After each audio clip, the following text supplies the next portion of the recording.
ഒരു മനുഷ്യൻ്റെ mental health ആണെങ്കിലും ഫിസിക്കൽ ഹെൽത്ത് ആണെങ്കിലും വളരെ ഇമ്പോർട്ടൻ്റ് ആണ്. നമുക്കറിയാം നമ്മളുടെ ഹെൽത്ത് എങ്ങനെയൊക്കെ കെയർ ചെയ്യണം എന്നുള്ളത്. നമ്മളൊരു ശതമാനക്കണക്ക് നോക്കുകയാണെന്നുണ്ടെങ്കിൽ 0 to 100 നമ്മൾ എത്രത്തോളം നമ്മളുടെ ശരീരത്തിനും മാനസികാവസ്ഥയ്ക്കും പ്രയോറിറ്റി കൊടുക്കുന്നുണ്ട് എന്നുള്ളത് ഒന്ന് ചെക്ക് ചെയ്യുക. നമുക്ക് തന്നെ അറിയാം, ഞാൻ ഹെൽത്തി ഫുഡ് കഴിച്ചാൽ നല്ല എനർജറ്റിക് ആയിട്ട് നിൽക്കും. അതേപോലെ തന്നെ എനിക്ക് പ്രയാസം കൂടാതെ ലൈഫ് മുന്നോട്ട് കൊണ്ടുപോകാൻ സാധിക്കും. എപ്പോഴും ഹെൽത്തി ആയിട്ട് ഇരിക്കാൻ കഴിയും എന്നുള്ളത്. അതേപോലെ തന്നെ എക്സസൈസ് നമുക്കറിയാം, അത് ഫസ്റ്റ് ഒരു പെയിൻഫുൾ ആയിട്ടുള്ളൊരു കാര്യമാണ്. ചിലപ്പോൾ നമുക്ക് ഒരു ചലഞ്ചായിട്ട് ഏറ്റെടുക്കേണ്ടി വരും. 1-2 ദിവസം വർക്കൗട്ട് ചെയ്യുമ്പോൾ ശരീരം നന്നായിട്ട് വേദനിക്കും.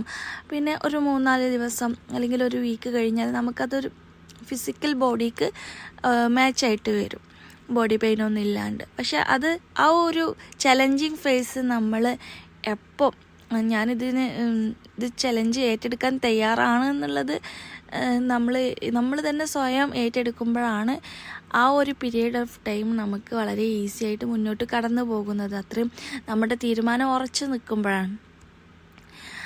ചെറിയ ഹാബിറ്റാണെന്നുണ്ടെങ്കിലും സ്ഥിരമായിട്ട് അത് ചെയ്യുമ്പോഴാണ് അതിൻ്റെ റിസൾട്ട് കിട്ടുക. നല്ലത് പ്രവർത്തിക്കാൻ കുറച്ച് പണിയുണ്ട് എങ്കിൽ നമുക്ക് ചെയ്തതാവണം എന്ന് ആഗ്രഹിക്കുന്ന ഒരു വ്യക്തിയാണെന്നുണ്ടെങ്കിൽ വിത്തിൻ സെക്കൻഡ് കൊണ്ട് നമുക്കതിന് സാധിക്കും എന്നുള്ളതാണ്. പക്ഷേ നമ്മൾ നല്ല രീതിയിലേക്ക് നമുക്ക് തന്നെ അറിയാം, നമ്മുടെ ഹെൽത്ത് ആണെങ്കിലും മൈൻഡ് ആണെങ്കിലൊക്കെ നമുക്ക് എങ്ങനെയാണ് റീപ്രോഗ്രാമിങ് ചെയ്ത് കൊണ്ടുവരേണ്ടതെന്നുള്ളത് ചെറിയ ധാരണയെങ്കിലും മിക്ക ആൾക്കാർക്കും ഉണ്ടാകും.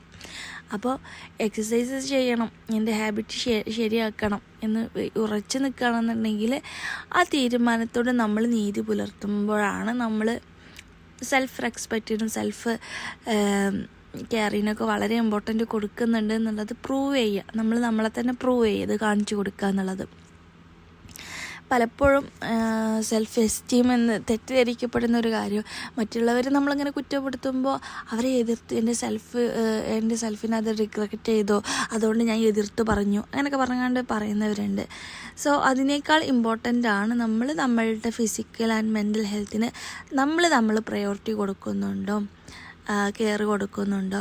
പിന്നെ ഉള്ളതൊക്കെ നാച്ചുറലി സംഭവിക്കുന്നൊരു കാര്യമാണ്. മറ്റുള്ളവർ നമ്മൾ പറയുമ്പോൾ പക്വതയോടെ അത് കൈകാര്യം ചെയ്യുന്നവരാണെന്നുണ്ടെങ്കിൽ സൈലൻ്റ് ആയിട്ട് ഇരിക്കാനാണ് കൂടുതലും ശ്രമിക്കുക.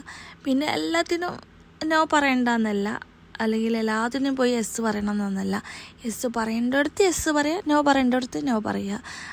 തിരുത്താൻ പറ്റി കൊടുക്കുന്ന ആൾക്കാരാണെങ്കിൽ തിരുത്തി കൊടുക്കുക, അല്ലാന്നുണ്ടെങ്കിൽ നെവർ മൈൻഡിലിടുക. അങ്ങനെ ഒരു ലിസ്റ്റ് നമ്മളുടെ മൈൻഡിൽ ക്രിയേറ്റ് ചെയ്യുക എന്നുള്ളതാണ്.